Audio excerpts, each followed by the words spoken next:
Praise the lord. ખ્રિસ્તમાં ભાઈ તથા બહેનો, દિવ્ય અને દિવ્ય સંદેશમાં તમારું સ્વાગત છે. મે 11મી તારીખ.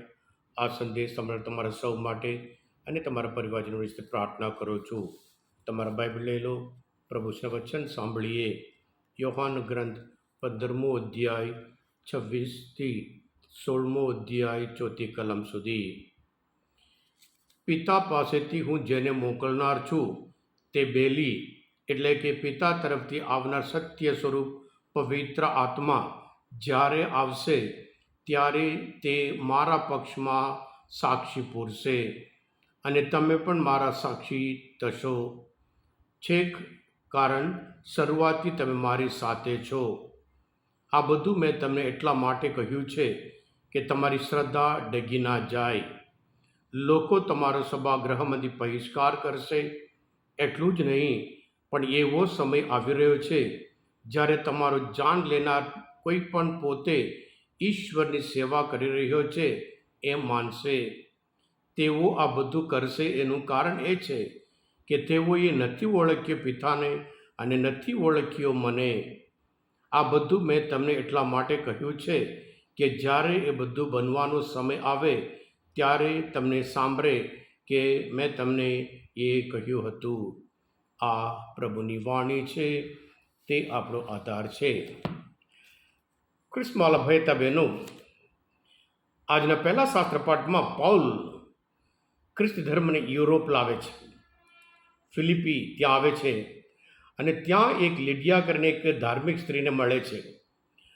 એ યહૂદી નહોતા, બિન યહૂદી હતા, પણ બહુ ધર્મિષ્ઠ સ્ત્રી હતા અને પછી બહુ પૈસાદારવાળા હતા, લાગવગવાળા હતા. જ્યારે પણ પૌલને તકલીફ, મુશ્કેલી અને ત્યારે એમને છોડાવીને લાવતા અને કહ્યું મારા ઘરે જ રહેજો અને શુભ સંદેશનો પ્રચાર કરજો એમ કરીને પોતાના ઘરમાં જ એમને રાખ્યા હતા.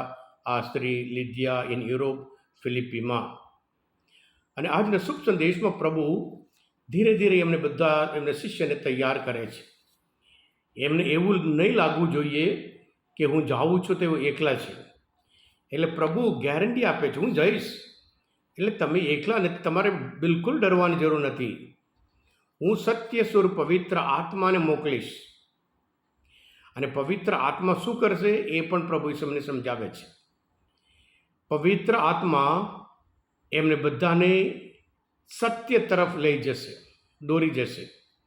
અને પવિત્ર આત્મા એમના જીવનમાં એડવોકેટ તરીકે, એડવોકેટ આપણે જાણીએ છીએ જ્યારે કોર્ટમાં જાય, જે પક્ષ એ સપોર્ટ કરતા હોય એની સાથે જ એ ઊભા રહેતા હોય સાઈડ પર, જેથી કરી એ વ્યક્તિને લાગે મારી સાથે આ એડવોકેટ છે, હેલ્પર છે એમ કરીને. એટલે જેથી કરી જે સત્ય બોલવાનું હોય, જ્યારે એડવોકેટ હોય એ હિંમતપૂર્વક એ પ્રગટ કરી શકે છે. હા કૃષ્ણ ભગીતા બહેનું, પ્રભુ ઈસુ સ્વર્ગારોહણ થયા પછી શિષ્યોના જીવનમાં ખાસ કરીને એટલી બધી સત્તામણી, એટલું બધું દુઃખ, એટલી બધી વેદના. એટલે પ્રભુ ત્યારે કહે છે તમે એકલા નથી. અને સત્ય સ્વરૂપ પવિત્ર આત્મા આવશે અને ત્યારે તે તમને સમગ્ર સત્યને માર્ગે લઈ જશે.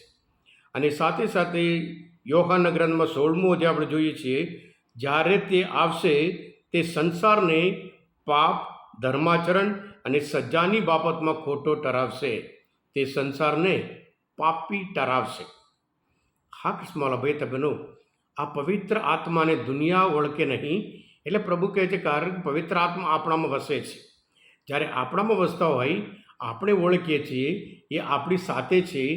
એટલે પ્રભુ કહે છે કે દુનિયા પિતા પરમેશ્વર ઓળખતા નહીં, દુનિયા પ્રભુને ઓળખે નહીં અને દુનિયા પવિત્ર આત્માને પણ ઓળખે નહીં. એના લીધે એ લોકો સ્વીકાર કરી શકે નહીં. પણ જ્યારે આપણે પવિત્ર આત્મા આપણામાં હોય અને આપણે પણ સાક્ષીમય જીવન જીવવાનું છે, સત્ય બોલવાનું. સત્ય એ છે કે દુનિયાના મસીહા તારણહાર એ પ્રભુ ઈસુ ખ્રિસ્ત છે. એટલે માત્ર જીવન દ્વારા નહીં, કાર્ય દ્વારા આપણે પણ, એટલે વિશ્વાસ દ્વારા પણ આપણે સાક્ષીમય જીવન જીવીએ ત્યારે પ્રભુ આપણને ગૌરવ કરી તમે દુનિયાના દીવા છો. દીવો પ્રકાશ આપે છે. એવી રીતે આપણે જે જીવન હોય, પ્રમાણિકતા હોય, બીજાને મદદ કરવાની હોય, દયા હોય, એ બધા દ્વારા આપણે સાક્ષીમય જીવન જીવીએ છીએ. હા કૃષ્ણમાલા ભાઈ હતા બહેનો, આજના મનચિંતન શાસ્ત્રપાઠ સમજવા માટે, પ્રભુ ઈશ્વરને ઓળખવા માટે મદદરૂપ થયા હોય, તમે પોતે દિવ્ય દયા અને દિવ્ય સંદેશ સબસ્ક્રાઈબ કરજો અને બીજા માટે પણ ફોરવર્ડ કરજો, કારણ તમે બધા આશીર્વાદિત છો, અભિષિક્ત છો. પ્રભુ ઈસુ, હું તમારામાં વિશ્વાસ રાખું છું. બોલો દિવ્ય દયાનો જય. God bless you all. Jesus I trust in you.